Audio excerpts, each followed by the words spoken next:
করে দেখি বাপ আমাকের জন্য প্রায় 37 লাখ টাকা জমি হয়ে গেছে। টাকাগুলা হিসাব করতে করতে আমার একদিন রাতের কথা মনে পড়ে গেল। ওই রাতে আমি আমার বাপক কষন, আপনি ক্যাঙ্কা বাপ, আমাকে ভবিষ্যতে আপনি কোন চিন্তা আছে? আপনি লাগাতে বাপ আমাকে দরকার নাই, কোনো টাকা পয়সাই দেন না আমাকেও, আমরা চলমো ক্যাঙ্কা করে।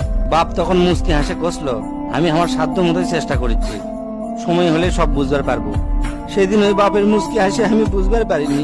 সেই দিন রাত ঠিকই আছে, কিন্তু বাপটা আমার নাই।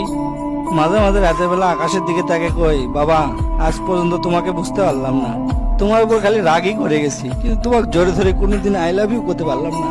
আজ বুঝিচ্ছি কৃষক তুমি এক শার্ট পরে 3 বছর পার করেছিলা, কৃষক তুমি এক স্যান্ডেল 32 বার সেলাই করেছিলা, তোমার কাছে ক্ষমা চাওয়ার সময়টাও দিলা না। আমাকে তুমি মাফ করে দিও আব্বা, জীবনে তোমার সাথে অনেক বেয়াদবি করছি। তার কয়দিন পর খোঁজলে দেখি আমার বাপ কারো কাছে 1 টাকাও বাকি করেনি, 1 টাকাও ঋণ করেনি।